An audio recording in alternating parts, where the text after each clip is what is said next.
Bien, comenzaremos nuestra segunda clase recuperativa. Eh, Como les mencioné, estaba mostrando algunas propiedades de los frentes para ilustrar un poco nuestra discusión.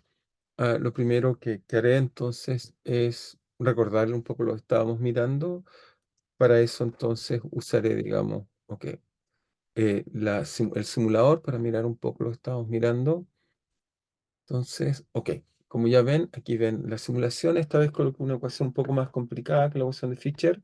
Esta ecuación me va a servir un poco en el futuro para entender fenómenos de frentes de tipo que no son tipo Punnett o Puget, así que vamos a hacer una ecuación ligeramente más compleja, que es la siguiente. Entonces, vamos a colocar acá, vamos a limpiar aquí. Entonces, esta ecuación es ligeramente más compleja, tiene una realidad logística, pero tiene además un término cúbico que está acá. Y como espero mostrar posteriormente, también en el futuro estudiaremos los efectos del ruido, también los efectos de términos advectivos, que van a ser interesantes en nuestra discusión.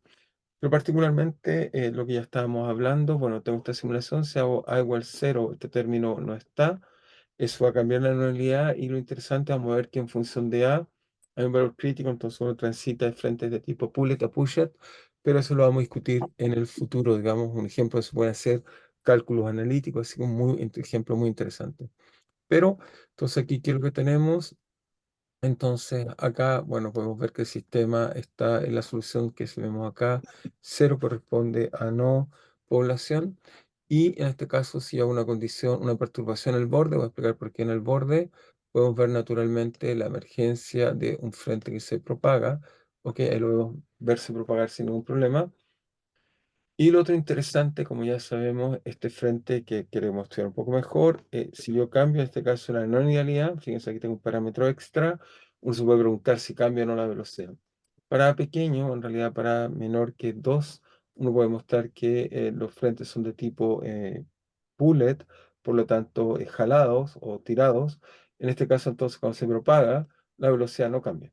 A pesar que cambia la nulidad, ahora tengo una nulidad quíntica, o sea, cúbica en la ecuación, donde si uno mira los equilibrios son U igual 0, U igual 1 y U igual 1 partido por A vale un medio. ¿Ok? ¿Sí? ¿Alguna pregunta? ¿Estamos bien hasta ahí? Todo bien, profe. Todo bien. Bueno, entonces solo por ilustrar este modelo, pero vamos a ver que este es un modelo muy, muy interesante, se puede calcular analíticamente las soluciones. Entonces, ¿dónde habíamos quedado? Y espero que vamos a tratar de discutir hoy en detalle, es si podemos calcular algunas propiedades de este tipo de frentes, digamos, en el contexto de la ecuación de Fischer. O sea, si quieren por ahora con A igual 0, y después iremos incluyendo nuevos efectos interesantes en esta discusión.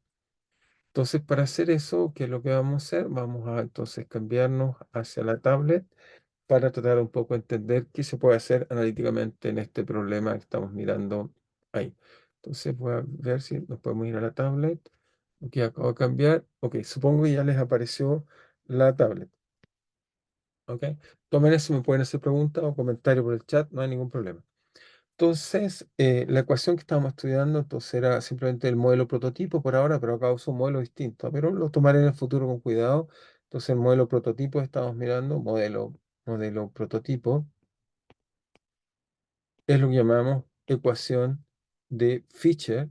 Y también, bueno, mucha gente la llama así, sobre todo en el contexto más bien occidental, o ecuación de Fischer, Kolmogorov, Petrovsky, Piskunov. Ok, Kolmogorov, Petrovsky y Piskunov. Que más bien, en vez de decir todo este nombre largo, habríamos decimos simplemente ecuación FKPP.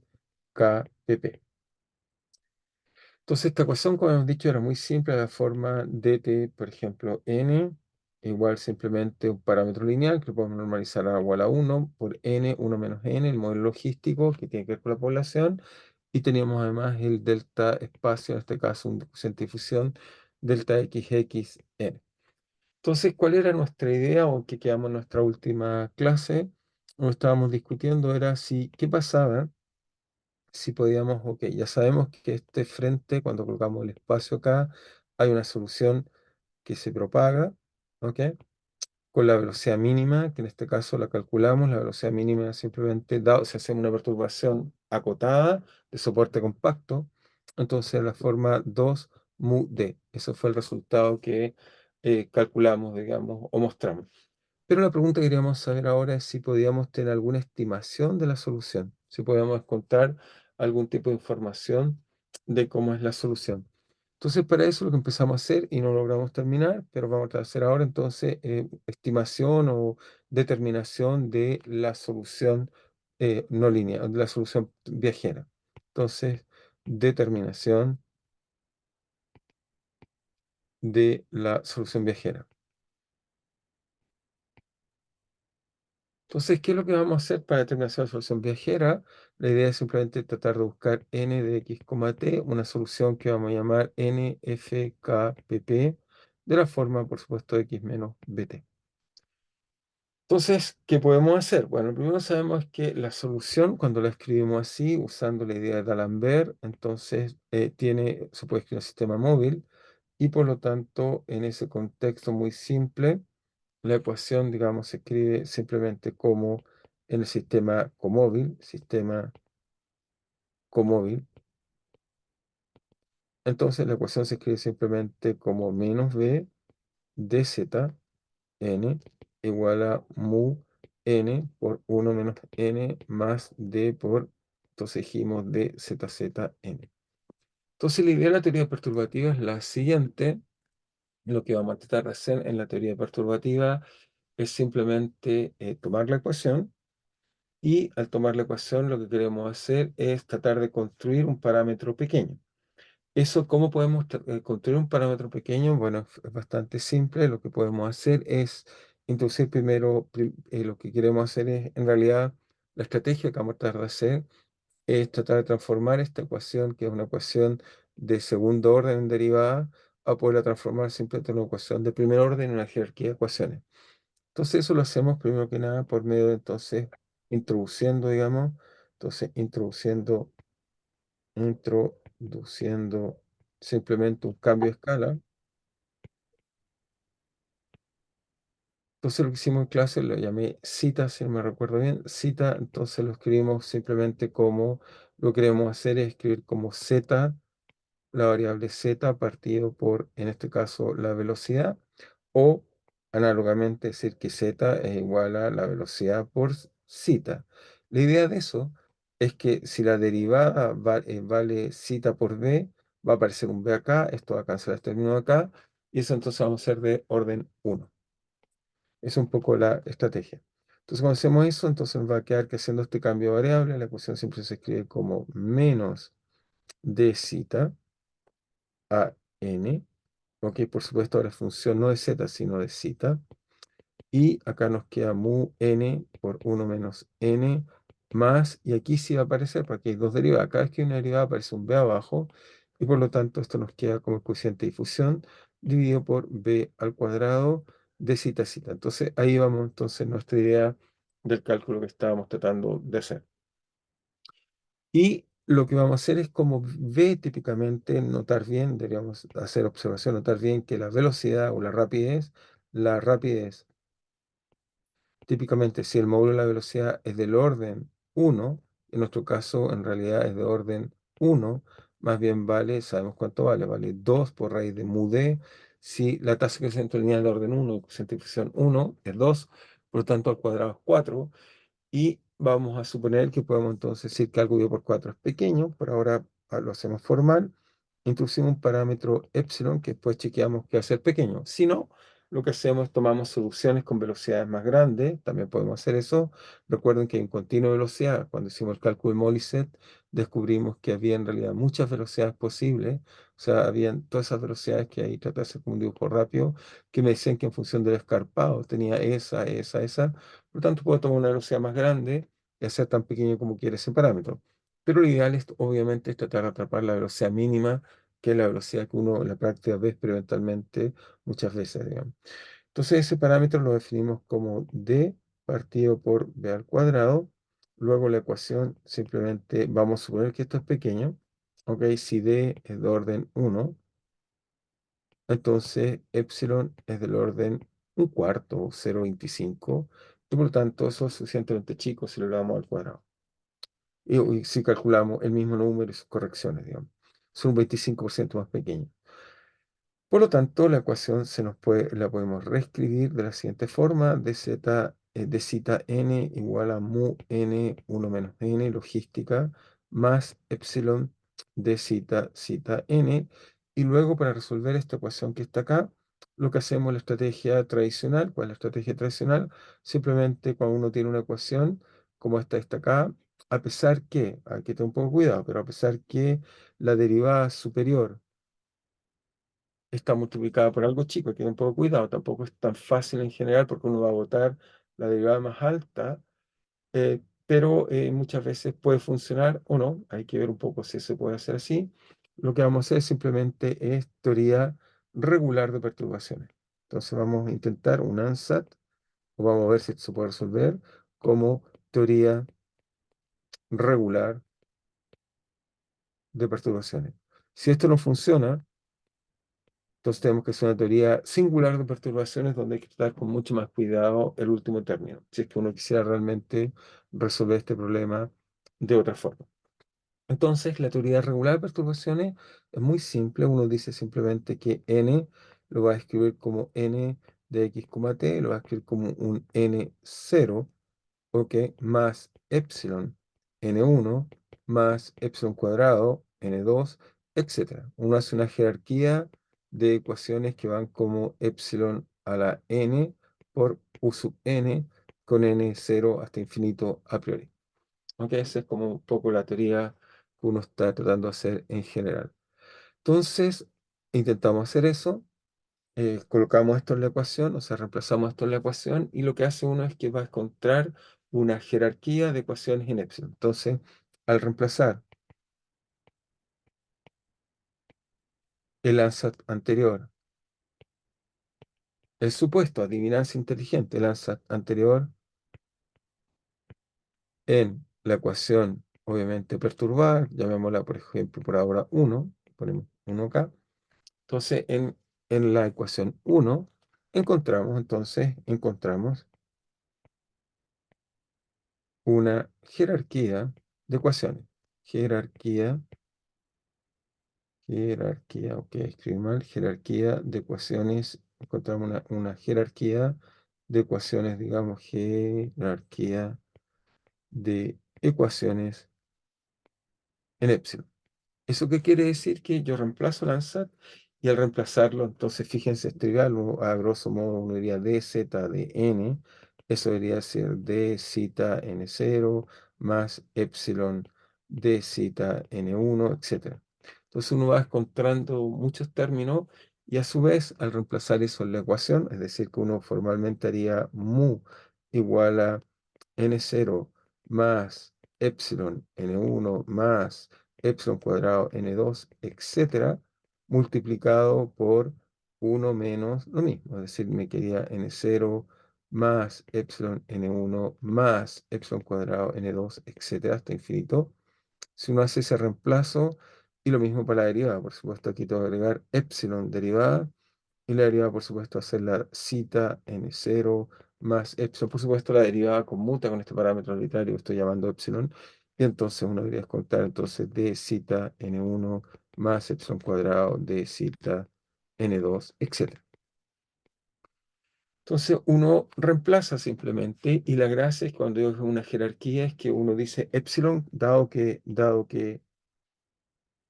epsilon es arbitrario. Alguien puede decir, no, pero epsilon no es arbitrario. Epsilon usted lo acaba de definir como d partido por b al cuadrado. Sí, pero no olviden que b al cuadrado a priori tengo todos los b que me puedo imaginar, dado que ya aprendimos con Morisset que había muchas soluciones con b continuo que van desde el b mínimo hasta infinito.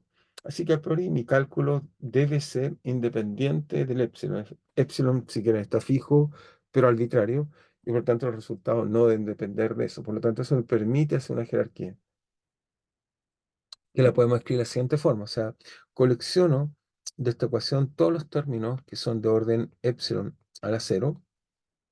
Entonces vengo a la ecuación y busco todos los términos de orden epsilon a 0. Por supuesto, tengo varios. Por ejemplo, podemos partir con este color. Aquí hay uno, ¿ok? Aquí hay otro. O sea, mu por n0. Y acá, bueno, aquí este multiplicado por el de acá me queda sin epsilon. Y es el único, porque los que vienen después, estos que vienen de acá, como tiene un epsilon explícito acá, entran al menos al segundo orden. Así que eso me dice trivialmente que la ecuación del orden 0 es simplemente d zeta n0 igual a mu n0 por 1 menos n0. En realidad el 1 también es de orden 0, así que deberíamos marcarlo mejor también. Entonces nos queda esta ecuación al orden epsilon a 0. Después uno tiene que continuar. Continuamos para escribir algunas ecuaciones, pero esto no tiene límite, es una ecuación hasta infinito.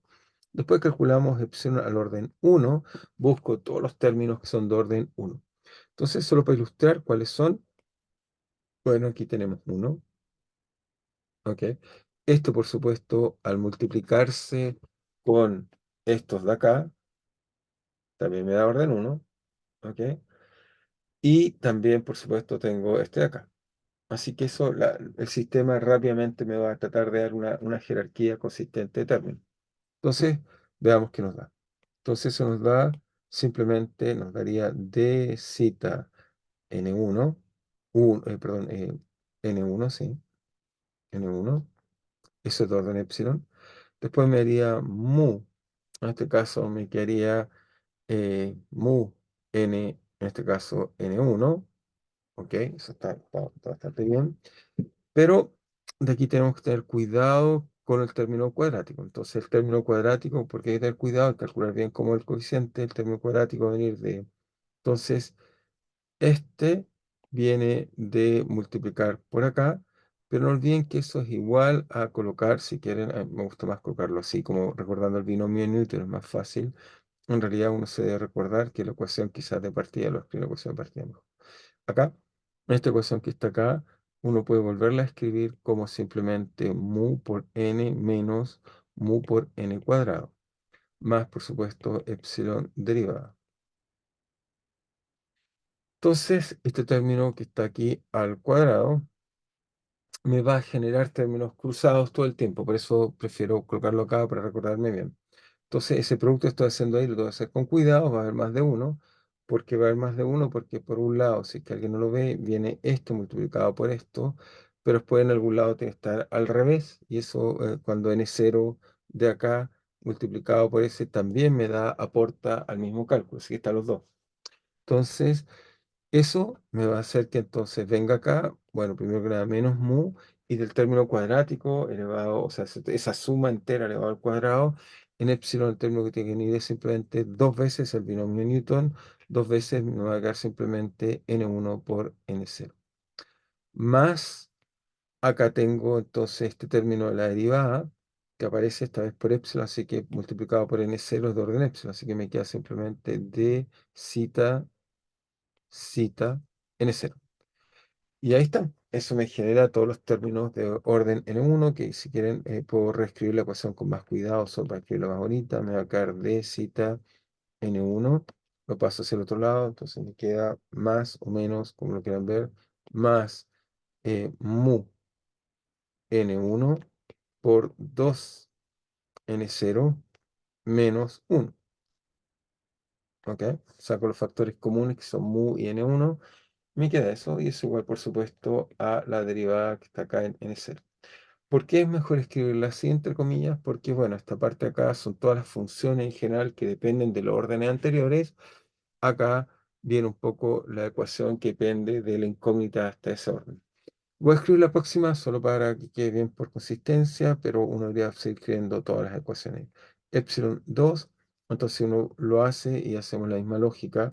Voy a encontrar que va a ser dt n, en este caso 2, me va a quedar mu n2, eso por supuesto es de orden 2.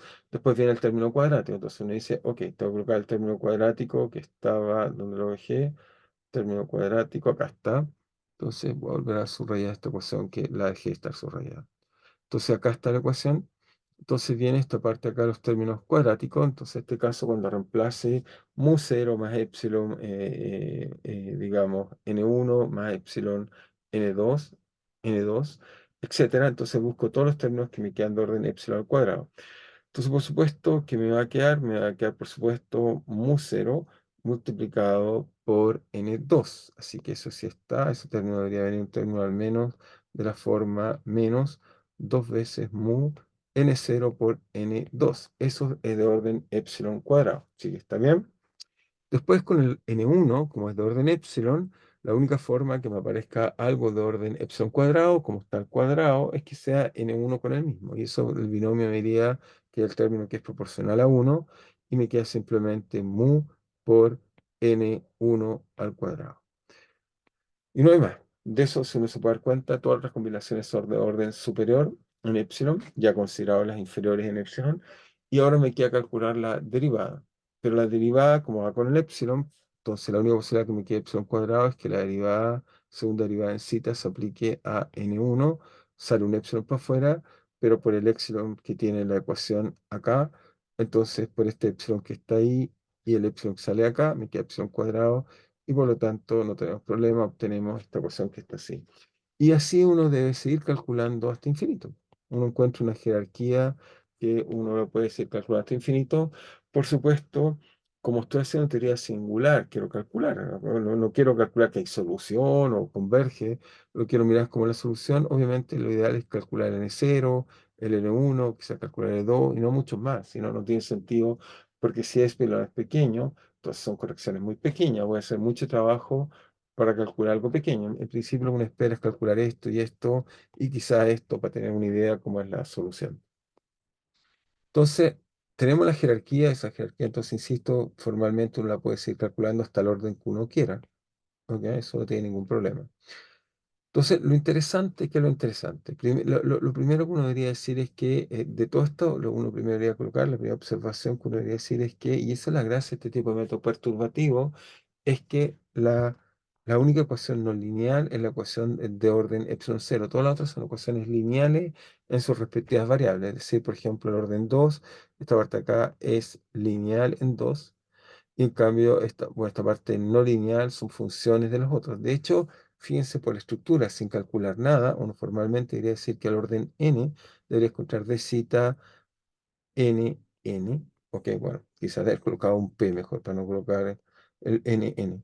Voy a colocar un p, epsilon a la p, debería llegar n a la p, igual a que, si uno mira con cuidado, eso tiene la misma estructura. ¿Cuál es la estructura que tiene? Va a ser simplemente, si quieren, la paso para el otro lado, para que quede clara la estructura.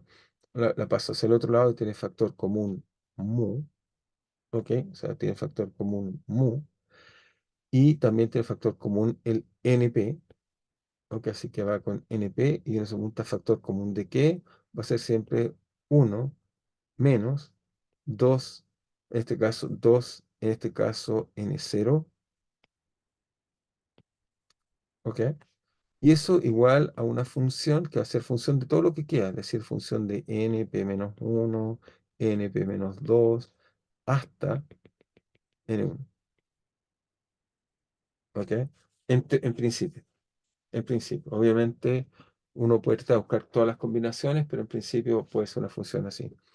Entonces, lo interesante es que puesto así, uno tiene una estructura bien, bien especial. Se fija esta estructura que uno mira con calma al orden uno estaba ahí, acá está el otro subsiguiente orden, etcétera. Entonces, si uno logra invertir esto por orden lineal, uno tiene soluciones en general. Y eso es un poco lo que va a pasar. Yo solo voy a calcular la primera corrección, pero uno puede seguir calculando y darse cuenta que en realidad, si soy capaz de invertir esta parte que está acá, entonces si yo soy capaz de invertir esta parte está acá, entonces, ok, está chido. Invertir esta parte está acá, invertir esta parte está acá, uno la puede invertir a todo orden, ok. Es un poco la idea. Entonces voy a tratar de explicar qué hacer. Entonces la observación es primero decir, dos cosas hay que decir. La primera cosa que hay que decir es que la única ecuación no lineal que podría ser difícil es el orden cero, epsilon a la cero. Y lo otro que yo remarcaría interesante es que la teoría perturbativa tiene una estructura muy precisa, digamos, ¿ok? La jerarquía tiene una estructura muy precisa donde el operador lineal a todo orden es el mismo. Donde el operador lineal es el mismo a todo orden. Eso quiere decir que si uno mira este pedazo acá, si es que alguien todavía no lo entiende claro, si uno mira este pedazo acá, el operador lineal es simplemente a todo orden, va a ser simplemente la derivada de zeta menos mu de 1 menos 2 veces n0, y eso se le aplica a cualquier orden que uno esté estudiando, al NP que uno quiera estudiar. ¿Ok? Entonces, a priori es una cosa de ese tipo. Más o menos es la forma que uno debería encontrar como ecuación. Muy bien, entonces ahora procedemos a resolver el problema. Entonces, ¿cómo lo resolvemos? Bueno, la ecuación al orden cero es una ecuación bastante simple. Si la volvemos a copiar, ya la habíamos resuelto, pero la volvemos a resolver. Es la ecuación de Riccati. Entonces, orden cero es muy simple. Entonces, colocamos epsilon a cero. Es la ecuación de Riccati. Así la habíamos ya determinado. ¿Ok? Entonces, esta ecuación de Riccati, ¿cuál es la gracia que tiene? Es que simplemente a través de un cambio de variable no lineal, que ya lo sabemos hacer, pero lo vuelvo a hacer solo por recordar, es decir, que lo escribo de esta forma de ser más obvio, es mu n0 menos mu n0 cuadrado. Si uno introduce un n0 igual a qué, lo habíamos calculado, era 1 partido por f, ¿ok? Si uno hace eso, un cambio de variable, sabríamos enfatizar cambio de variable. Entonces, uno lo que hace cuando hace cambio de variable es muy simple, transforma esta ecuación no lineal en una ecuación lineal, que se transforma de la siguiente forma. Entonces me queda d zeta n0, es lo mismo que la derivada de zeta de 1 partido por f, pero eso es menos 1 partido por f al cuadrado, ¿ok? De zeta de f. Y por otro lado, si uno mira hacia el otro lado, nos queda mu n0, que es 1 partido por f, y después nos queda menos mu por ns cuadrado, que en este caso es 1 partido por f cuadrado. Por lo tanto, si multiplicamos por f cuadrado a ambos lados de la ecuación, estamos suponiendo que no es cero en todo el espacio. Si es cero, tiene que ser un número finito, en infinito, por ejemplo. Entonces, ¿qué nos da? Nos da la siguiente ecuación, nos queda simplemente menos de zeta de f es igual a mu f menos mu. Y por lo tanto nos queda una ecuación muy simple de resolver, digamos, que una ecuación de forma f menos 1, si quieren así. Y por lo tanto, ¿cómo resolvemos esa ecuación? Con el menos que está acá. A mí me gusta más escribirla de esta forma, bueno, d zeta f igual a menos mu f menos 1. Bueno, esto tiene una solución trivial. La solución de esta ecuación es simplemente, ya la habíamos calculado, es f igual a ¿qué? F va a ser la solución general, así que la solución general nos queda de la forma exponencial de menos mu zeta, ¿ok? Con algún parámetro arbitrario, F0, y buscamos una solución particular de esta ecuación. Entonces tratamos de buscar una solución que sea solución de esta ecuación. Entonces la primera es la general, y la particular es muy simple. En este caso basta que F sea igual a 1, y es solución. Porque si reemplazamos 1 acá, esto es 0, y luego 1 es constante, 0. Así que es solución. Así que la solución general es trivialmente esta forma de esta acá. Y después, que lo que hacemos es que con esto calculamos, por supuesto, nuestro problema. Hay que volver al n0. Y n0 entonces vale simplemente 1 partido por f0 exponencial de menos mu t más 1. Entonces ya vemos que incluso al orden cero, que es la solución de Riccati, esta es una solución de no olvidar de esta solución, es ¿qué es lo que es zeta? Para no olvidar lo que es. O sea, en principio zeta es simplemente es la variable z dividido, ¿dónde está? ¿Dónde tenemos por aquí? Es z, porque la estoy buscando, acá está. Entonces, recuerden que cita tiene que ver, bueno, bueno, acá tenemos epsilon que está ahí, que no lo hemos usado, pero cita, donde fue que lo usamos, lo definimos, fue acá. Cuando pasamos al sistema Comobi. No lo puse explícitamente. No. Entonces, lo recuerdo.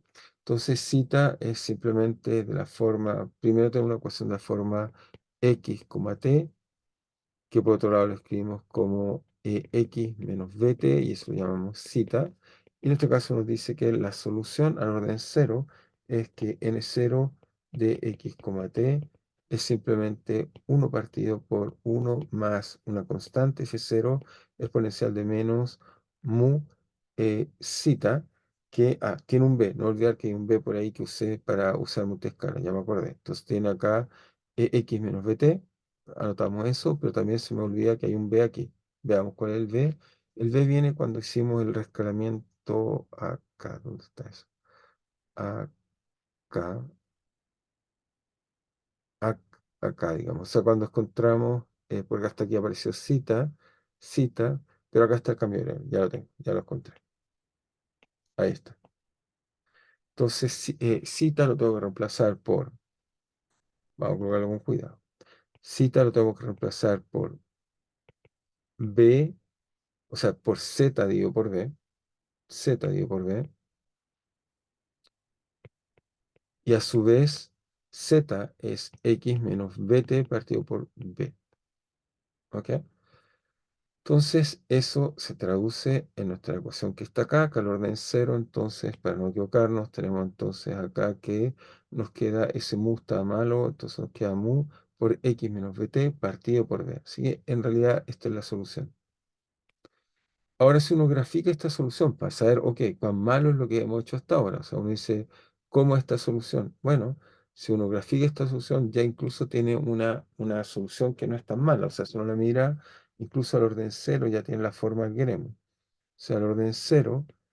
Voy a calcular las correcciones, por supuesto, pero el orden cero nos da que esta solución es una solución que en x en menos infinito, exponencial de algo de menos mu por infinito, eso es cero. O sea, eso, perdón, es exponencial, eso es cero, así que me queda 1 partido por 1, así que la solución va así.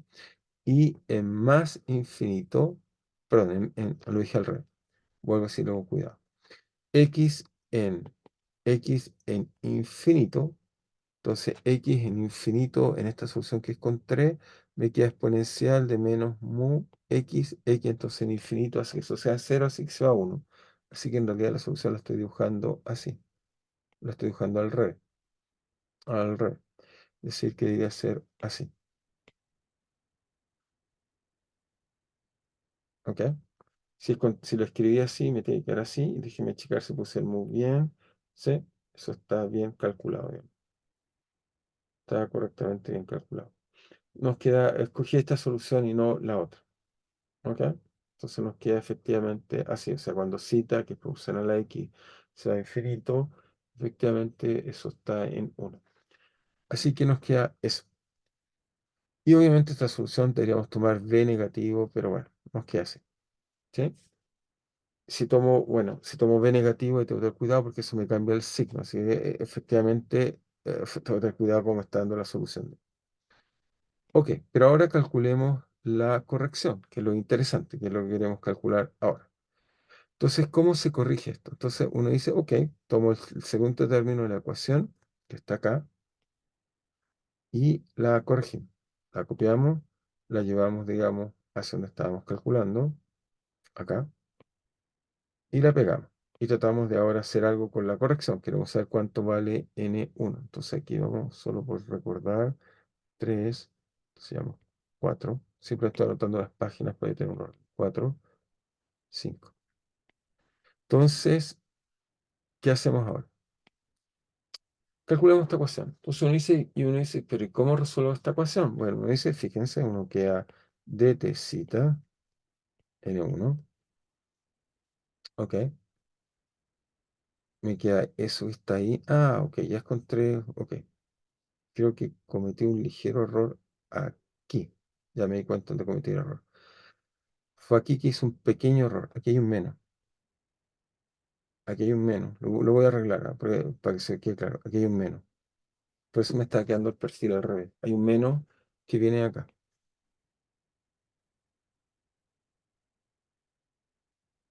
Este menos, desgraciadamente, lo arrastré mal y por eso me está saliendo raro. No sé si aquí me está quedando al revés. Entonces, ese menos hace que la jerarquía, por supuesto, aparezca ahora aquí un menos, un menos, un menos, un menos. Aparezca un menos acá. Entonces, me parece un menos acá. Entonces, cuando calculé y un menos acá, entonces cuando tomé la derivada, como hay un menos acá, que es más. Ese más, entonces, en vez de ser menos, que es lo que hace que cuando encuentre soluciones, aquí hay un más en vez de un menos. Entonces, aquí hay un más. Y como hay un más, ahora se puede interpretar mejor. Fíjense que aquí puedo arreglar y encontrar la solución que yo quería encontrar. Es decir, por eso me está quedando raro, parece un poco raro. Entonces, nos queda lo siguiente. Nos dice que con más, entonces cuando x se va a infinito, entonces el exponencial de x es muy grande, diverge, pero uno partido por eso es cero. Así que la solución en realidad tiene la forma así. Y eso es cuando la velocidad es positiva. ¿Ok? Ese pequeño menos no había echado a perder un poco las cosas, pero ya está, ya lo arreglamos. Ahora, para la corrección, entonces buscamos el menos para no equivocarnos. Entonces nos queda menos acá. Fíjense que esto de acá nos da entonces, está ese menos, lo paso hacia el otro lado, nos queda entonces, también me queda menos mu n1. Voy a tratar de continuar con el mismo valor de signos que tenemos ahí, digamos. Entonces, por eso chequeo. Entonces, ¿qué nos da ahí?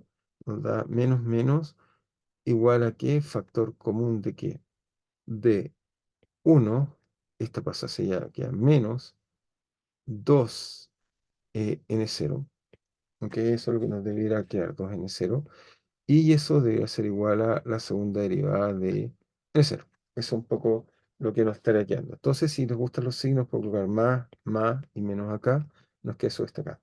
Entonces, tengo que resolver esta ecuación. Conozco n0 y tengo que integrarla, pero veamos que hay una astucia para integrar esta ecuación en forma inteligente y fácil, digamos. ¿Cuál es la astucia? N0 satisface una ecuación. Sabemos que dt de cita n0 con signo menos satisface la ecuación mu n0, 1 menos n0. ¿Ok? Satisface esta ecuación. Por lo tanto, uno quisiera entonces, fíjense, esta ecuación que está acá, uno entonces hace la pregunta, ¿y qué pasa si tomo la derivada de cita? ¿Por qué? Porque eso, fíjense, va a ser como si esto está al cuadrado, va a bajar un 2 en el 0. Entonces, como que se parece a este factor que está acá. Entonces, si hacemos eso, nos va a quedar menos 2 derivada de cita, o sea, tomo una derivada de ese n0 para ver qué podemos hacer. Entonces, si hago eso, nos queda 2 n0. Al otro lado me queda mu.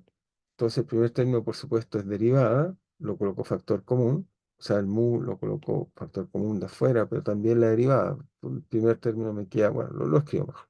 Me va a quedar la primera, me va a quedar la derivada de cita de n0 y el otro término está al cuadrado, así que me queda dos veces n0 por derivada de cita n0. Por lo tanto, eso queda, vale mu por factor común 1 menos 2 n0 derivada de, en este caso, n0. Y aquí viene una cosa interesante o inesperada, es que entonces ese factor que está ahí es igual, factor que está ahí, entonces mu por 1 menos 2 n0 es igual a menos la segunda derivada de n0 partido por la primera derivada de n0. ¿Ok? Eso es lo que me dice eso que está ahí. Y eso lo puedo reemplazar en la ecuación de arriba, en la ecuación que tenemos acá. Reemplazo eso acá y veamos que, y esto va a ser útil porque en realidad todo orden va a ser útil esta idea que estoy usando ahí. Entonces, ¿cuál va a ser la utilidad de esto? Que me va a quedar que d cita n1 más n1 por mu por 1 menos 2 n0, pero eso vale menos, entonces colocamos menos acá, vale menos la segunda derivada de cita de n0 partido por d cita a de primera derivada de n0, y eso es igual, hasta ahí no he hecho nada más, que menos de cita de n0. Hasta ahí tenemos esa estructura. ¿Y qué es lo que es interesante? Esto está acá. Bueno, eso tiene una forma muy, muy peculiar, digamos. O sea, tiene una forma que a uno le gustaría reconocer, digamos. ¿Y cuál es el truco que uno puede decir qué es lo que va a hacer para conocer esta ecuación? Bueno, esta ecuación, si uno mira con cuidado, justo una ecuación de un factor de integración. ¿Cuál es el factor de integración? Es que si yo tomo esto y lo multiplico por uno partido por d zeta a n0, entonces fíjense, me va a quedar que esto es d zeta n1 por d a d zeta abajo, o sea, estoy derivando abajo, n0, 1 partido por eso, no deriva, 1 partido por eso. Después me queda menos n1 d zeta zeta n0 partido por d zeta n0 al cuadrado igual a menos d zeta zeta n0 partido por d zeta n0. Pero lo interesante es que esto es una derivada total. Eso es lo que es interesante, digamos. Eso va a hacer que esto sea una derivada total.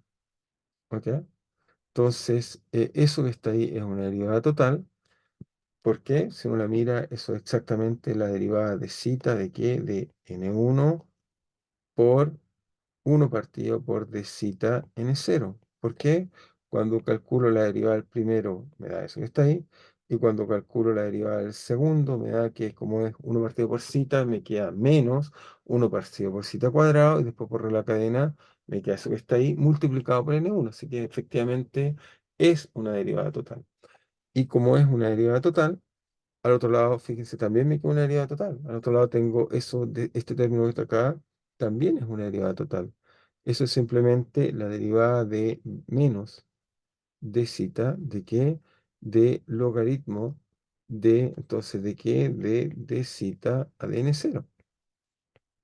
Si yo tomo la derivada del logaritmo, me queda 1 partido por logaritmo, después arreglo la cadena, entonces me queda la segunda derivada arriba. Así que me queda perfecto eso que está ahí. Y por lo tanto, ¿y esto? ¿Por qué estoy haciendo todo esto? Y por lo tanto, en realidad, cualquier ecuación al orden n que teníamos acá tiene una estructura que siempre se puede multiplicar por un factor de integración, que es la derivada, 1 partido por la derivada de n0, que la multiplico al otro lado, y después integro. Es eso lo que me está diciendo. Entonces, hacemos eso. Entonces, eso me permite integrar esto que está acá.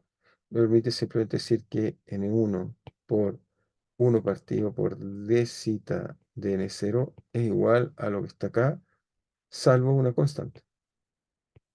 ¿Ok? Salvo, podríamos agregarle una constante. ¿Ok? Y luego me dice que n1 de x, t, o de z por ahora, o de zeta, ¿ok? O de, llamémoslo zeta por ahora, no olvidar, zeta. Entonces colocamos cita, que no olvidar que lo que era cita era simplemente haber cambiado la variable z partido por d. Profe, ¿Sí? ¿Escucho? ¿se le fue un menos o no? ¿Dónde me quedó un menos? Al menos acá. Sí, Sí. gracias. Sí, sí, por supuesto.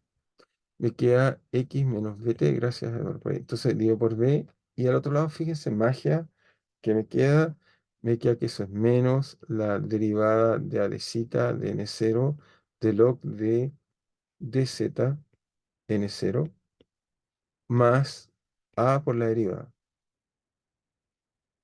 Entonces, esto que está acá, ok, ya hicimos el esfuerzo de calcularlo. ¿Qué es lo que es interesante? Es que ahora calculé explícitamente la solución. Puedo ahora especificar cuánto es. Y no solo eso, si ustedes tratan de calcular las otras correcciones, en realidad el cálculo duro está aquí. En realidad es siempre multiplicar por esto. Al otro lado, tratar de poder integrar lo que va a ser función más complicada, por supuesto, pero la misma idea. Entonces, ¿cuánto vale? Para ahora especificar. N0 vale, lo calculamos, vale 1 partido por, habíamos dicho que era 1 más F0 exponencial de menos mu zeta. ¿Ok? O más, perdón. Eso fue lo que encontramos al calcular por acá n0. ¿Dónde está? Lo calculamos ya. Acá está. ¿Sí? Entonces eso que está acá, si quieren, en función de zeta, es 1 más f0 exponencial simplemente de mu zeta. Usemos eso, derivémoslo para tener expresiones. Entonces esto nos dice que, bueno, primero si calculo su derivada de zeta a n0, va a la derivada de esto de zeta. Entonces esto, bueno, la derivada de una fracción. Entonces, eso simplemente me queda menos 1 partido por eso elevado al cuadrado.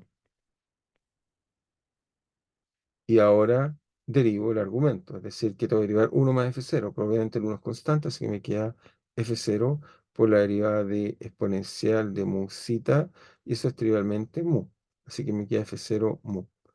Por lo tanto, me queda que la derivada de simplemente de n0 es simplemente menos mu f0 por exponencial de mu zeta, y me faltó, exponencial de mu zeta partido por 1 más f0 por exponencial de mu zeta al cuadrado. ¿Ok? Entonces uno no tiene miedo nomás, simplemente calcula. Y por lo tanto me dice que n1, ahora expreso n1 vale simplemente menos la derivada, acabo de calcular, como tiene un menos me queda más, mu0, f0, exponencial de mu zeta, y después mu zeta lo transformamos en x menos bt, partido por b, por supuesto, dividido por 1 más f0, exponencial de mu zeta al cuadrado, multiplicado por el logaritmo de, en este caso, no olvidar, nos queda el logaritmo de la derivada.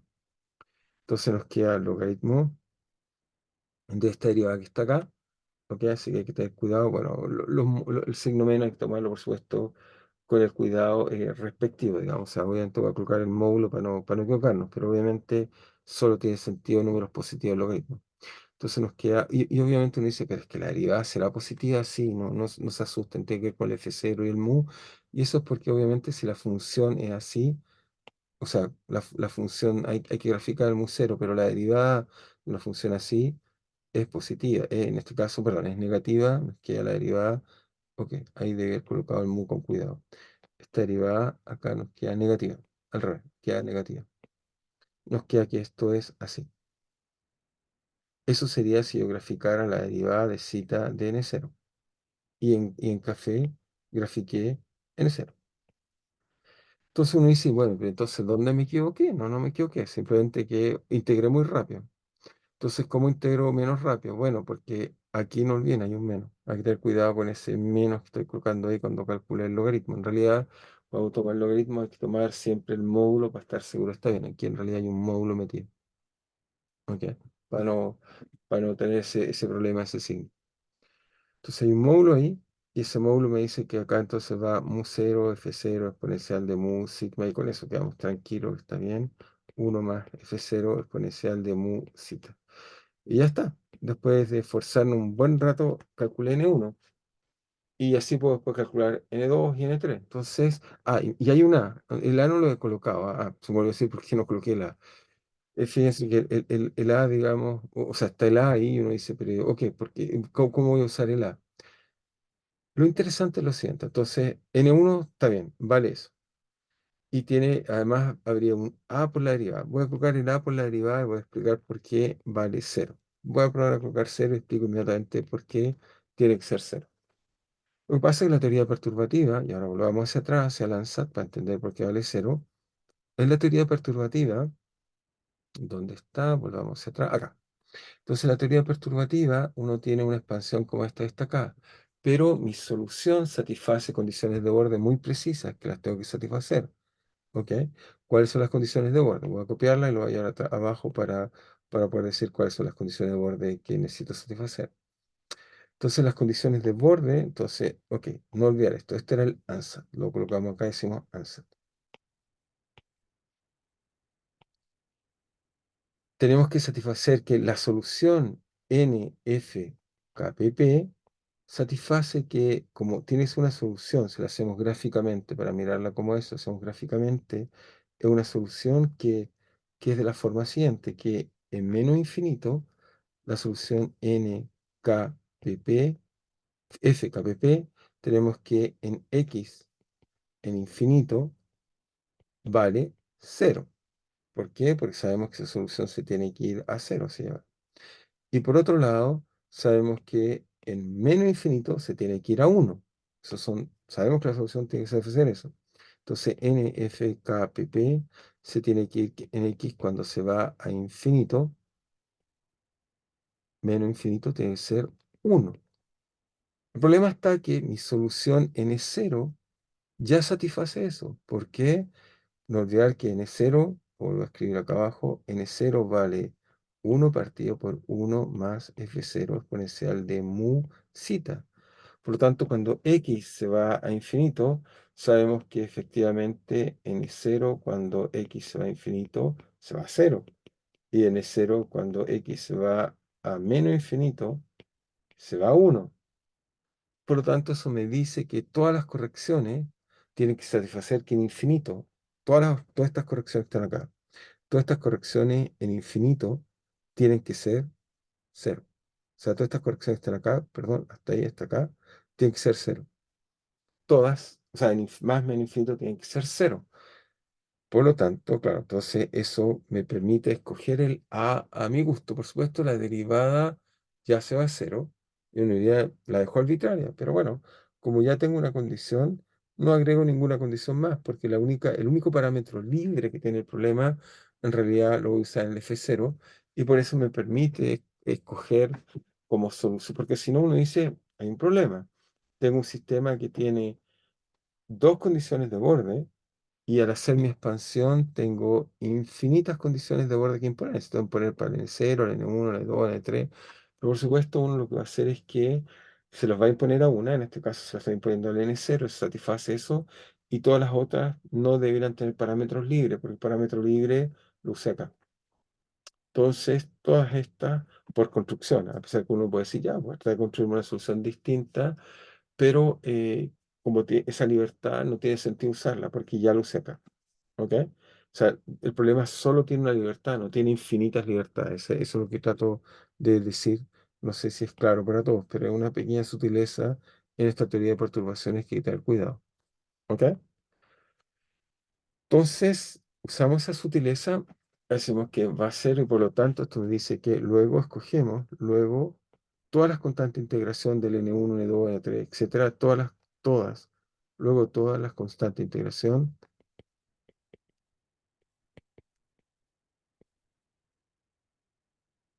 las podemos coger cero. No se necesitan, sobredimensiona el problema.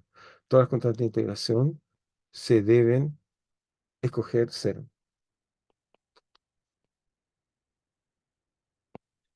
Muy bien. Y ahora, bueno, uno tiene esta solución que es la suma de esta que está acá más esta que está acá. O sea, el n en realidad lo debería escribir así. El n de x, t a este orden, ¿eh?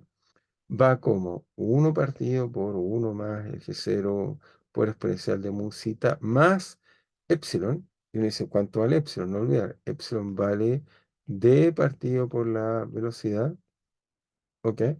D partido por la velocidad al cuadrado, perdón, por la solución n1 que acabo de calcular, que está acá. Entonces la copio para no escribirla de nuevo. Entonces la copiamos y la pegamos acá. La achico un poco para que me caiga ahí. Ya está. Entonces hasta ahí he mostrado que la solución vale eso.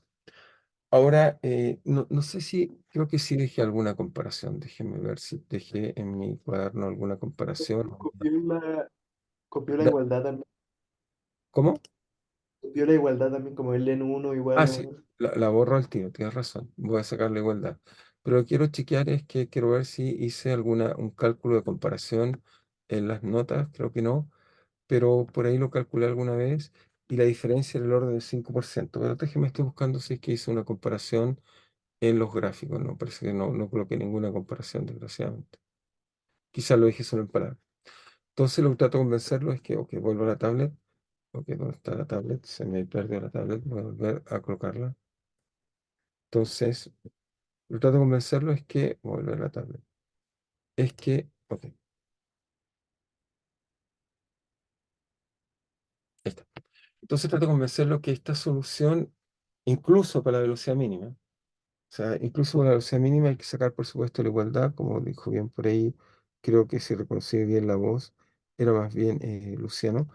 Entonces, lo que trato de convencerlos es que esta aproximación, si uno la calcula, o sea, calcula el orden cero, si uno calcula el orden cero, es bastante bueno. En realidad el orden cero atrapa perfectamente aquí, pero no es tan bueno en el corazón.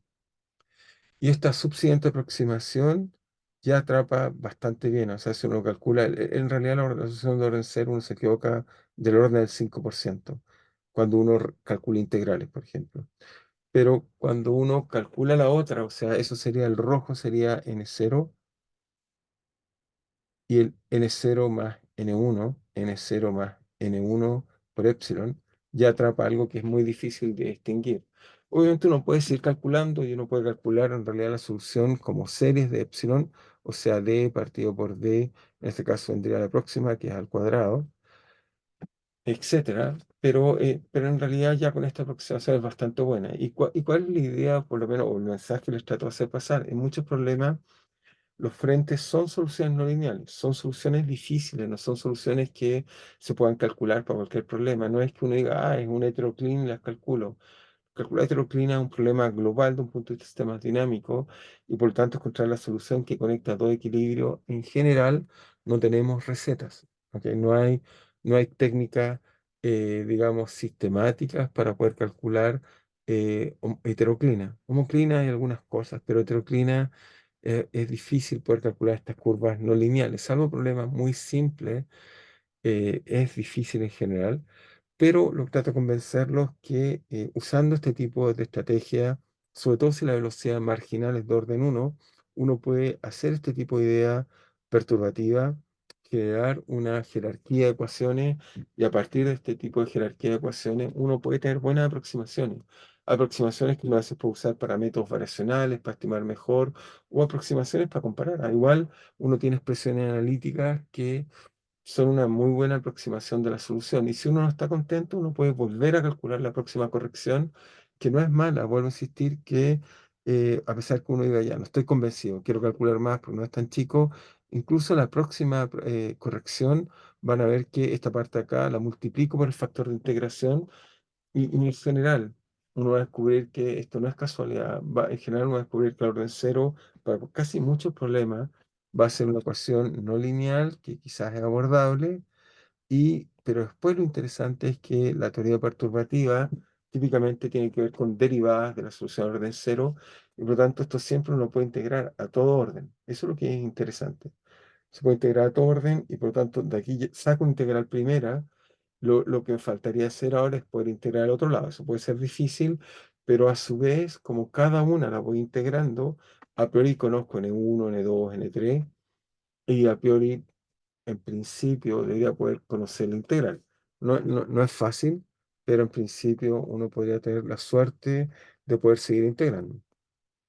Lo interesante es que voy a decir que es un buen problema. De hecho, dado que se me ocurrió esta idea, bueno, algún día más tarde, pero voy a aprovechar antes de pasar a otro problema, volver a la simulación y volver a mostrarles, digamos, lo que estábamos un poco discutiendo, que debe haber hacia acá. Vamos a ver si puedo ir a simulación.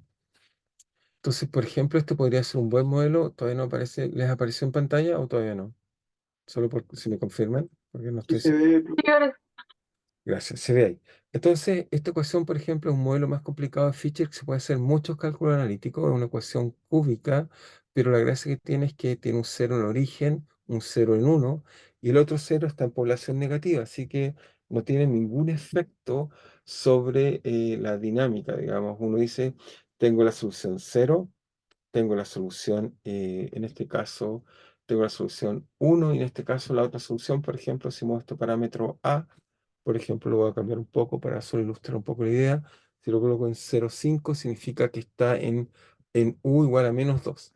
Es decir, que si vengo a la ecuación, se lo voy a mostrar solo para ilustrarlo, para que vean que es no lineal. O sea, en este caso, ok, hay una solución que no tiene sentido físico si es que esto es poblaciones, pero el sistema me está diciendo que hay otra solución en -2, por ejemplo, acá. Veamos si es verdad. La cual, digamos, si la miro, ahí está. Entonces, ahí ven. Veo entonces que hay un frente, que este es de otro tipo, que lo vamos a mostrar en el futuro, que es un frente que es estable entre uno, -2 y cero. ¿Ok? Lo interesante, lo interesante en esta ecuación, bueno, lo dije antes que llegaran algunos, pero lo vuelvo a decir, es que la velocidad del frente de Kolmogorov, que es partir de cero, entonces tengo la solución física cero, física uno, no física, en este caso -2. Lo interesante que tiene es que, ok, cuando yo parto en cero y acá voy a hacer un frente, voy a mover un poco acá, acá. Si hago entonces una pequeña perturbación, que voy a trazarla, lo interesante es que, ok, ahí se propaga la solución, es un frente Kolmogorov de lo que estamos viendo, el FKPP. Lo interesante es que incluso si muevo, calculo la velocidad, me da justo el -2 que esperamos que sea solución. Incluso si muevo si muevo el parámetro A, voy a tratar de mover, la solución es la misma. Eso muestra que el criterio marginal es correcto y por lo tanto estamos bien. ¿Ok? No cambió. Se fijan, calculan acá la velocidad. La solución se modificó un poco, pero la velocidad es la misma. El criterio el no lineal permite calcular exactamente esta velocidad. Lo interesante es que ahora, claro, uno se pregunta, ¿y cómo calculo el perfil? Entonces uno podría hacer de nuevo teoría perturbativa en este problema un poco más complejo y a partir de él calcular cómo es la solución perturbativamente y encontrar la solución que estoy viendo acá, que no es trivial. En este caso, no es la que acabo de calcular, no es Riccati más algo más, sino que tiene una forma muy similar y se puede calcular. De todas maneras, creo que se lo puedo dejar tarea para calcular. Por otro lado, quiero mencionar también que si esta solución es inestable, la solución con el -2 también debería ser un frente Kolmogorov. Veamos si es de tipo Push-it o Pull-it. Entonces, en este caso, si lo perturbo, fíjense, ahí va la solución, ok. Como coloqué, ok, voy a colocar valores negativos, no coloqué valores negativos, entonces el computador, claro, no me está dejando ver color. Ahora sí, vamos a ver el color, ahí va. Ahí vemos que se propaga esa solución. Para saber empíricamente si es Pull-it o Push-it, si yo cambio los valores, la velocidad no debería cambiar. El equilibrio sí, pero si la velocidad cambia, entonces más bien un frente del otro tipo que aún no hemos estudiado. Entonces veamos si cambio ahora esto, por ejemplo, colocamos 0,5, que eso nos daba 2. Ahora veo un poco el A, 0,5. Veamos si cambia a algunos pasos de integración. Fíjense que la solución inmediatamente está cambiando, porque el equilibrio es otro. Pero preguntémonos si cambia la velocidad. No cambió. Por lo tanto, esto me dice que incluso en este caso simple, tengo dos frentes en este caso de Kolmogorov, Fischer, Petrovsky, Piskunov. Tengo uno hacia la solución de arriba, otra solución de abajo. Ambos, se fijan aquí, cambió la solución. Si se fijaron, cambió completamente. Sin embargo, la velocidad está completamente bajo el criterio lineal, que es muy fácil de calcular. Es simplemente dos veces raíz del término lineal que está acá, multiplicado por el coeficiente de difusión, que en este caso vale 1. Así que, perfecto, maravilloso. Tengo las dos soluciones y está muy bien.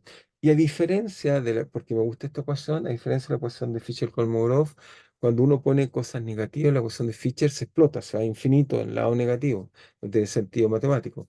Pero aquí es estable, es decir, que si yo me paso positivo o negativo, voy a ponerlo acá, si coloco cosas positivas o negativas, ok, un segundo, aquí, positivas o negativas, en este caso acá, por ejemplo, puedo hacer 0, positivas o negativas, aquí no hay problema, simplemente se va a transformar frentes para arriba y frentes para abajo. ¿Mm? Ningún problema, ok. Así que, bien, solo por ilustrar esta ecuación. Ya voy a volver más sobre esta ecuación con calma, porque no le he dicho, pero esta ecuación para A grande, particularmente cuando pasa el 2, uno puede mostrar que ahora sí hay frentes de tipo push-it o empujado, pero quiero guardarme ese problema una vez que terminemos de estudiar las propiedades de los frentes que son de tipo Fischer, Petrovsky, Piskunov. ¿Ok? Pero quería ilustrar esta ecuación para decir que uno dice, pero es fácil calcular el perfil de un frente. Más o menos, la teoría perturbativa es una buena técnica para calcular, pero en general es difícil. Por eso esta tendencia a la técnica perturbativa, porque es una técnica sistemática para poder calcular este tipo de soluciones. Eso es lo que lo hace interesante, sistemático. ¿Ok? Muy bien. Y después en el futuro, obviamente, también vamos a estudiar más efectos. Aprovecho de mostrar la ecuación. Vamos a estudiar los efectos del ruido y también vamos a estudiar los efectos de términos no recíprocos o advectivos como el que está acá, que me voy a guardar un poco en el futuro a poder estudiarlos con más calma en nuestra discusión. Pero les digo ya que voy a usar esta ecuación para jugar.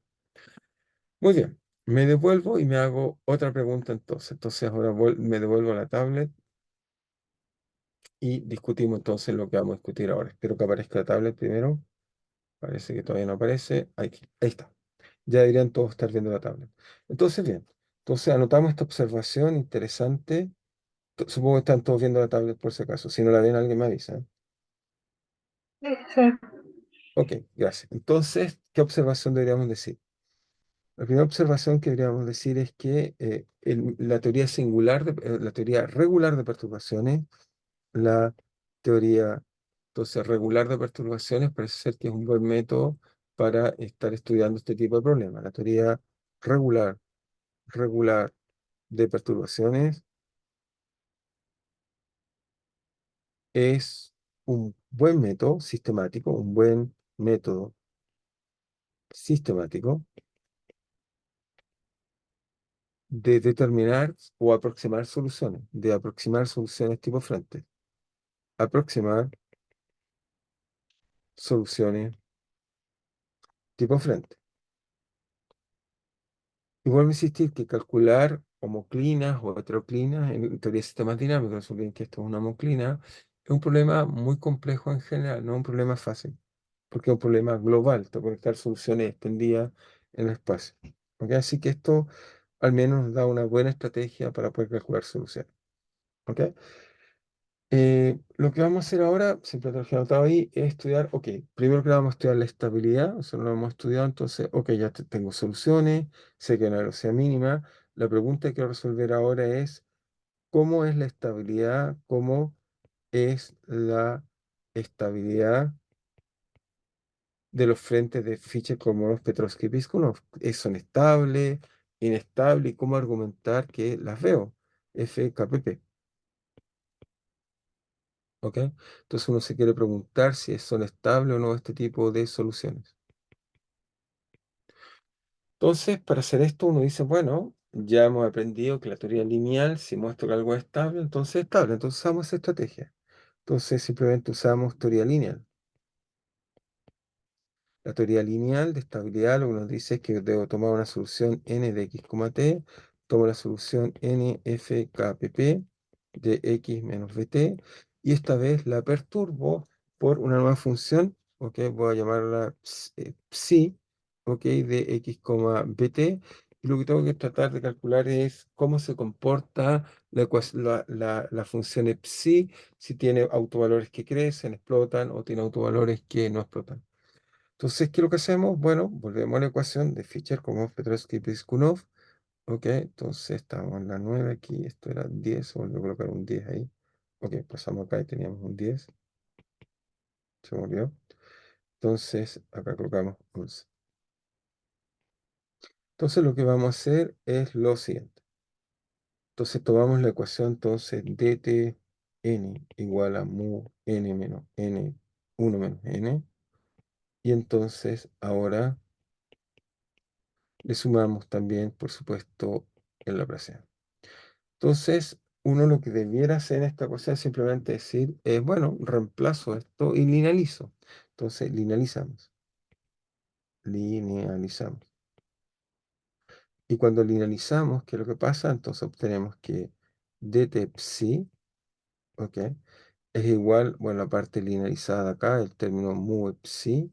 Después me queda menos dos veces la solución nfkpp, que es una solución de x menos bt, por psi, y después me queda de psi, derivada de x de psi. Eso es la ecuación linealizada, ¿ok? Simplemente una ecuación que está ahí linealizada. Ahora, uno se pregunta, bueno, ¿qué puedo hacer con esta ecuación, digamos? ¿Sí? Entonces, en realidad uno puede hacer varias cosas. La primera cosa que uno puede hacer es que si uno escribe esta ecuación en realidad, porque la solución n está en el sistema móvil, la otra no está en el sistema móvil, pero mucho de nuestro análisis ha estado hecho en el sistema móvil. Entonces, lo primero uno puede hacer es decir, mira, x de t lo voy a separar en dos nuevas variables. Voy a suponer que efectivamente también puede estar en el sistema móvil, z, pero también tiene una dependencia no en el sistema móvil. ¿Ok? Bueno, trae eso con cuidado. Eso está dependencia del sistema móvil.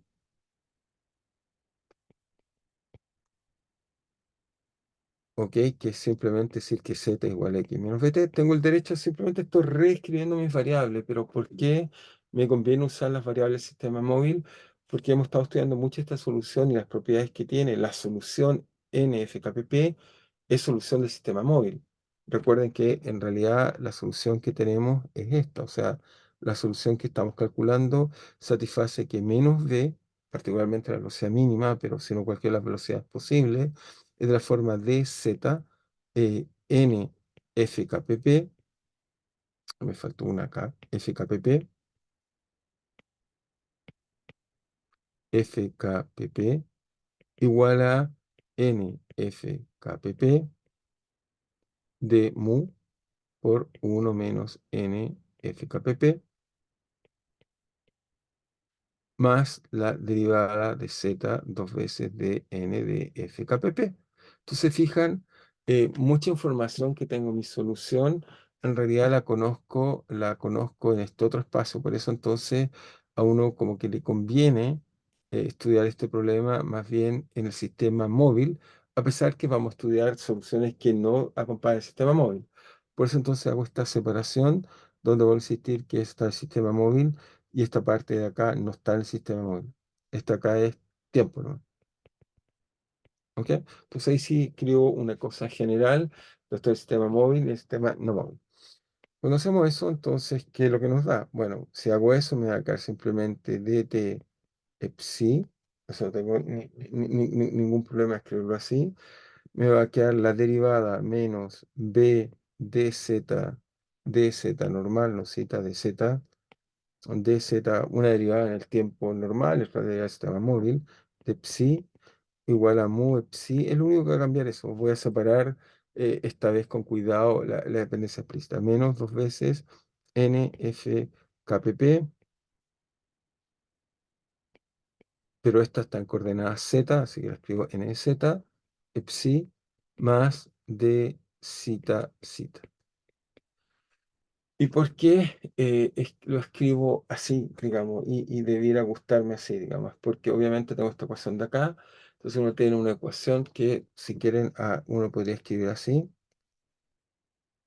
La voy a pasar por otro lado, espero que la reconozcan algunos, y si no, no es grave.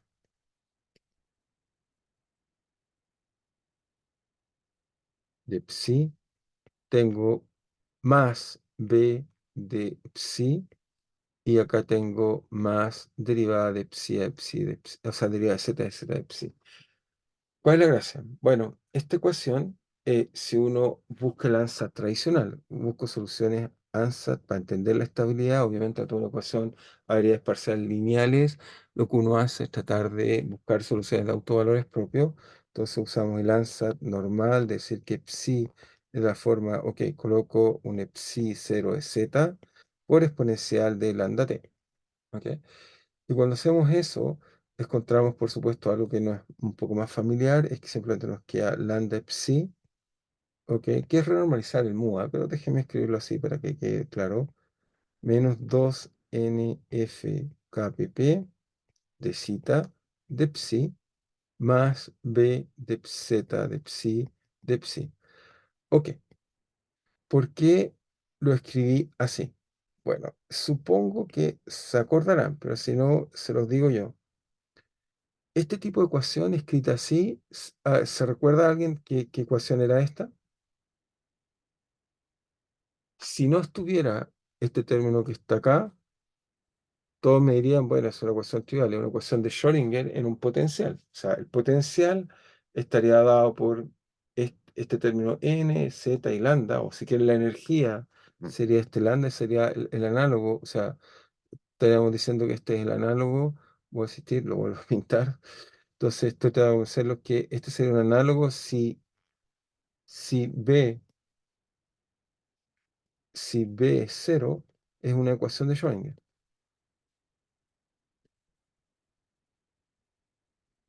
¿Ok?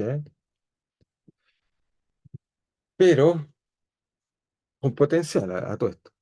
Con potencial. Pero cuando coloco este término acá, ¿alguien se recuerda cómo se llama esta ecuación? Porque justo esta ecuación también tiene una propiedad muy especial, digamos. ¿Alguien se recuerda cómo se llama? ¿No?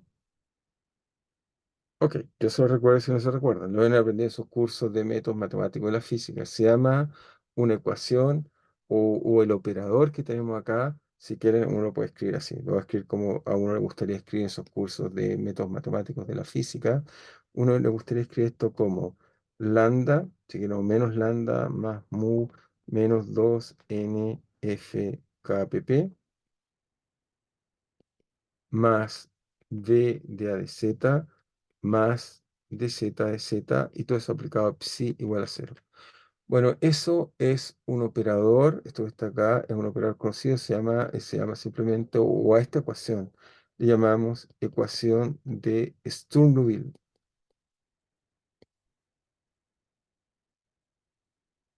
¿Ok? No sé si se recuerdan, digamos, Liouville.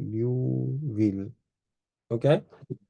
Entonces, esto no sé si todos se acuerdan, pero esta ecuación tiene la gracia de una ecuación Sturm-Liouville, tiene propiedades muy interesantes. ¿Cuál es la propiedad que tiene?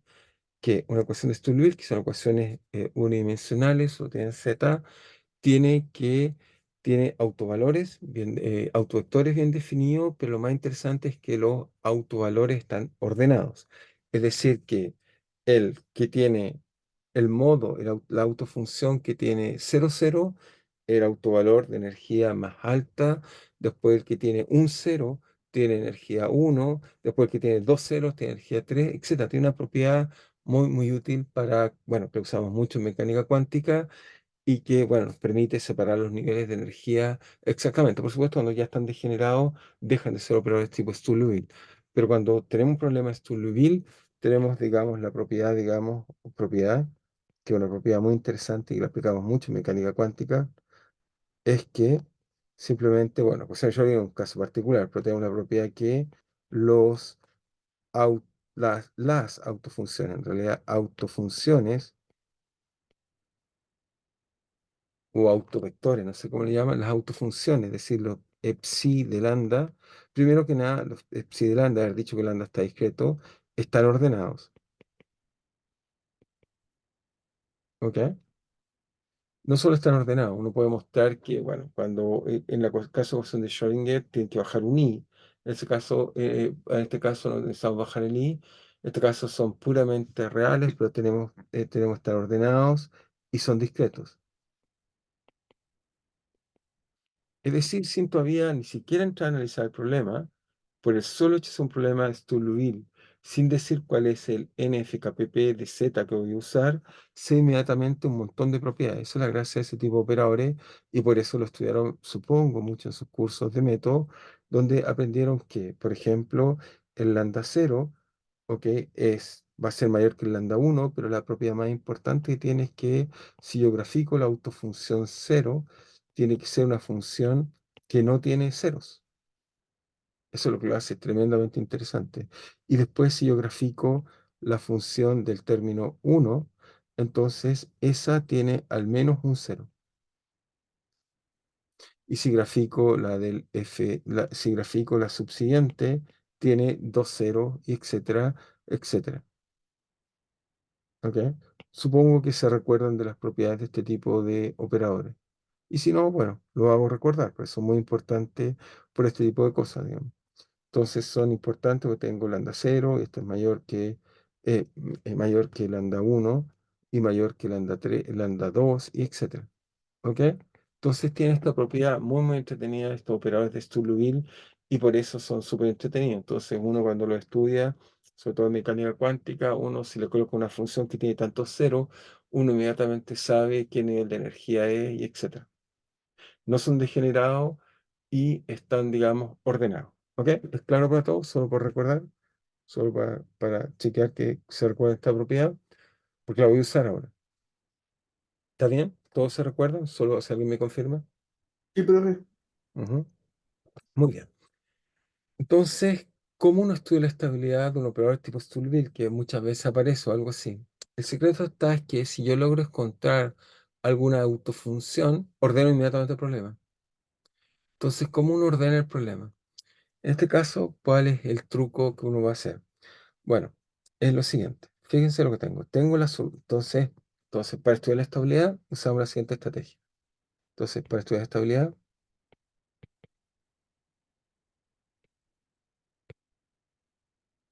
usamos la estrategia siguiente de que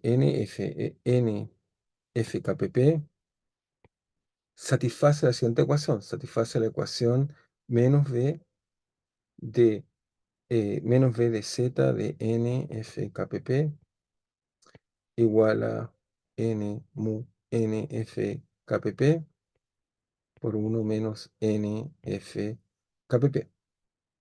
Esta solución la conocemos, la acabamos de calcular haciendo un método, digamos, un poco perturbativo, digamos, un poco fue interesante como la calculamos, pero la calculamos. NFKPP. Entonces la calculamos y descubrimos, digamos, que eso nos quedó, digamos, la solución era de la forma siguiente. Eso sí lo sabemos. Sabemos que la solución es de la forma 1 baja eso a 0.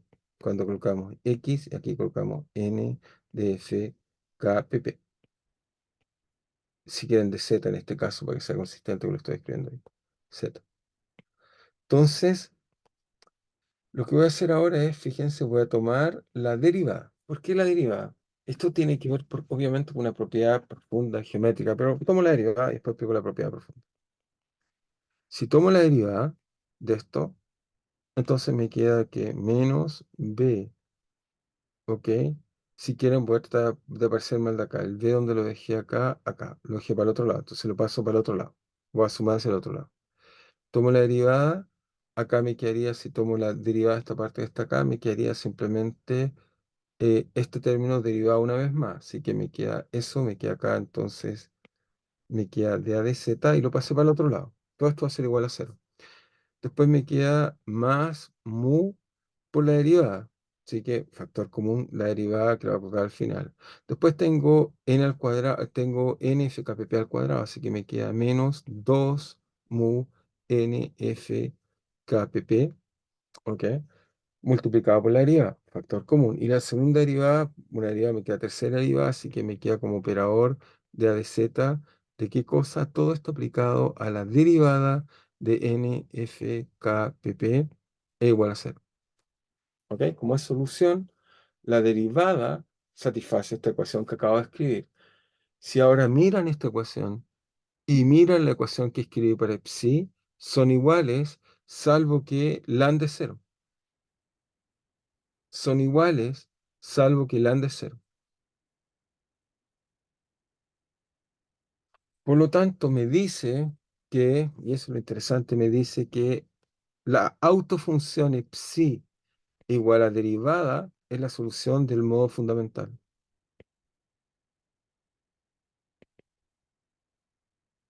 Es el modo fundamental. Estoy tratando de usar el lenguaje mecánica cuántica. Y por lo tanto es el modo fundamental. Y al ser el modo fundamental tiene energía igual a 0. ¿Ok? Eso me dice al tiro que puedo graficar el espectro sin saber nada. Ya encontré dónde está el modo fundamental y encontré que tiene energía 0. Por lo tanto, si el modo fundamental tiene energía 0, me dice que las energías, es decir, que si ahora grafico, ¿qué grafico? La parte real de lambda, la parte imaginaria de lambda. Ahora, por otro lado, la operación Soloville me asegura que los valores propios son, en este caso, reales puros. Ya sé que en mecánica cuántica les quedan imaginarios puros, pero eso se debe porque en la ecuación de Schrödinger hay un I de t. En este caso, la ecuación que yo estudié no tiene I de t, sino que tiene dt. Eso hace que entonces sean reales puros, no imaginarios puros, reales puros. ¿Ok? En mecánica cuántica les queda I de t y eso hace que sean valores propios imaginarios, digamos, o en el eje imaginario. Entonces acá me queda simplemente, acá me queda entonces, me queda uno acá, que es el modo fundamental, el que acabo de llamar phi 0. Y bueno, hay que jugar a saber de qué lado están, pero es un análisis trivial, uno, o sea, puede remirar y darse cuenta que todos los otros van a tener valores propios negativos y en realidad están así. Por lo tanto, lo que hice fue que, fíjense, tengo la solución frente. Calculé su derivada, que es así. Acabo de mostrarles que esa derivada, que es phi 0, que es una solución que es así, tiene ese modo fundamental que está ahí. Y por lo tanto, me queda o todos son inestables o todos son estables. Entonces me queda que el subsiguiente, por ejemplo, este de acá, que sería el phi 1, que correspondería a una solución que tiene que tener al menos un 0, ese que está ahí. Este está acá, llamémoslo, este de acá lo llamaríamos phi 2, y este tendría que tener dos ceros, así que sea así, etcétera, y etcétera, etcétera. Entonces lo que encuentro es que la gracia es que uno puede encontrar un modo sincero. Si encuentro un modo sincero, solo tengo que chequear que si lo subsiguiente es positivo o negativo, y con eso me quedan todos los modos metidos dentro de la estabilidad. ¿Ok? Entonces, en este caso me dice que efectivamente todos los otros modos son estables, por lo tanto concluyo que la solución FKPP que está acá es estable. ¿Ok? Es decir, que la solución es estable. Ahora alguien dice, sí, pero usted no mostró que todos los valores propios son cero. Mostró que todos son negativos salvo uno. Por supuesto, este uno, ¿ok? O sea, uno podría decir que es marginalmente estable. Déjenme explicar por qué digo marginalmente estable. Efectivamente, tiene un valor propio. Hay uno que no se hace negativo. Entonces, anotemos una observación. Observación, el modo fundamental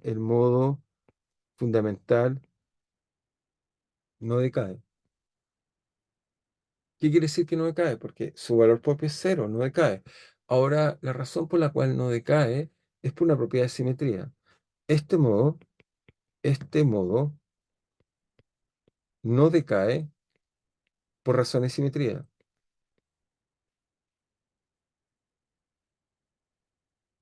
¿Cuál simetría? La invariancia translacional.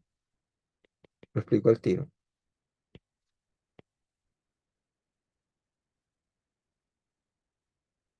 Este modo Goldstone, bueno, se le llama modo Goldstone, este modo fundamental en teoría de grupos, por supuesto. Este modo que acabamos de discutir, digamos que es no menor. Ups, aquí se me fue de colocar algunas rayas por aquí. Bueno, no coloqué, ok, no importa, 14. Esta solución se debe a que la solución, si yo tengo la solución que está así, ¿ok? Que es el n de x menos bt, por supuesto, esta solución FKPP tiene la gracia que si yo tengo una solución y yo la traslado, es solución, porque el origen, la ecuación es invariante de traslación. Es decir, que yo puedo generar una nueva solución que simplemente es trasladar. Es decir, colocar f kpp igual a x menos bt más x0. ¿Ok? Es la misma solución, salvo que la traslado hacia adelante o hacia atrás. Una traslación lo que hace es que me genera una nueva solución. ¿Ok? Simplemente eso es lo que hace, ok, la invariancia de traslación me da nuevas soluciones. Entonces notemos eso. Notar bien, la invariancia de traslación genera nuevas soluciones. La invariancia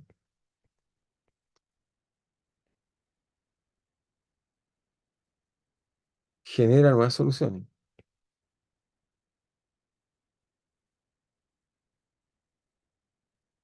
Y como genera nuevas soluciones, entonces uno tiene un continuo de soluciones parametrizadas, en este caso por x0. Pero permítanme considerar x0 infinitesimal, pues usar un poco la teoría de grupo. Entonces, si x0 es infinitesimal, entonces la solución anterior se puede escribir de la siguiente forma. N de f kpp se puede escribir como x menos bt más x0. Se puede escribir como hago Taylor. Entonces hacemos serie Taylor. Colocamos ahí serie Taylor. Entonces, si hago eso, fíjense, ahora voy a tener lo siguiente. Puedo escribir esto como nf kpp de x menos bt más, si x chiquitito, entonces el término tiene que venir aquí, que es la derivada de a de z de n f kpp, obviamente de x menos bt, por x0. ¿Y esto qué me enseña? Y esto es algo muy profundo que hay que entender. ¿Y esto qué me enseña? Me enseña que en realidad cuando x0 parametriza todas las soluciones posibles. Entonces me está diciendo que, mira, lo que estoy haciendo en realidad es tomar la misma solución, trasladada por supuesto, y la dirección que me da solución en solución. Hay que pensar en el espacio en función, es decir, me imagino que puedo ver este espacio de todas las soluciones, y lo que me dice esto es que yo tomo una solución y me quiero mover a otra solución, o tomo una solución y me quiero mover a otra solución, la única posibilidad es que me tengo que mover en la dirección que me pase solución en solución. Y uno se pregunta, ¿y cuál es esa dirección? Bueno, esa dirección es la derivada en el espacio funcional. Me dice que la derivada es la dirección que evita pasar de solución en solución y por lo tanto no crezco, decrezco.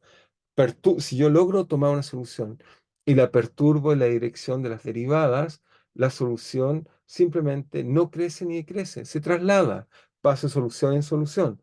Es eso lo que me dice, es eso lo que me explica por qué tengo este modo en cero. Cuando tengo un modo de cero, quiere decir que de alguna forma hay una transformación que no crece ni decrece, sino que pasa de solución en solución y efectivamente esa solución está por la derivada que tiene que ver con la invariancia de traslación espacial, que es la razón por la cual uno puede mostrar que en este caso, por qué el estado fundamental, como la derivada de estas soluciones tipo frente, nunca tienen cero. ¿Están de acuerdo? Si yo tomo cualquier derivada de esta cosa de acá, no tiene ni máximo ni mínimo. En este caso que sea monótona, en ese caso, entonces, inmediatamente puedo mostrar que tengo, en este caso, un modo en cero y eso me asegura que la solución es estable. Así que otra forma de decirlo, digamos, lo voy a decir quizá sin fórmula, digamos. Otra fórmula de decirlo es que lo que los trato de convencer es que debido a la invariancia de traslación espacial, uno puede mostrar que la solución FKPP es marginal, en el sentido de que si tengo una solución, puedo pasar a una solución, pero cualquier otra perturbación es estable salvo aquellas que lo trasladan. ¿Ok? Es un poco lo que uno puede concluir. Entonces, si quieren, para resumir, hoy mostramos dos cosas. Les mostré que uno puede usar teoría de perturbaciones para tener una solución. Y dos, les mostré que la solución es estable o marginal con este modo de Goldstone que tiene que ver con la traslación. Mañana lo que vamos a tratar de hacer es estudiar un poco perturbaciones generales para mostrarles cómo las perturbaciones convergen a la velocidad y también voy a tratar de calcular la velocidad en frentes porque hasta ahora nunca me han dicho nada, pero si se fijan, solo para dejarlos para mañana con las ganas de querer ir a clase, si uno mira acá, sistemáticamente he hecho lo siguiente y nadie me ha dicho nada, que yo siempre he estudiado solo un frente pero siempre cuando perturbo el computador, hago una perturbación, aparecen dos frentes. Entonces uno se pregunta, bueno, ¿y este cómo afecta esto? Si este es un problema no lineal. Ok, no es un problema lineal. Yo solo he calculado la mitad del problema. Entonces voy a tratar de mostrarle cómo afecta el frente que viaja en el flanco izquierdo comparado al frente que viaja en el flanco derecho. Así que vamos a tratar de entender ese problema mañana. No sé si hay alguna pregunta o dudas o estamos bien. ¿Estamos bien entonces? Todo bien, profe. Muy bien. Mañana Sí, entonces, muy bien. ¿Estamos bien? Laura, ¿está bien? sí, Muy bien. es lo que tengo Entonces, que ver en el experimento eso.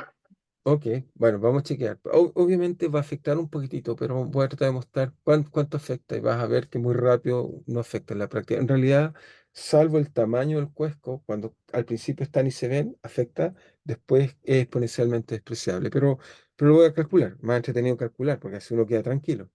¿Ok? Así que lo vamos a discutir con calma mañana. ¿Ok? Así que nos vemos mañana a la misma hora de siempre. ¿Ok? Nos vemos entonces. Cuídense. Chao, profe. Vamos. Chao, Nos chao. vemos, profe. Chao, nos vemos.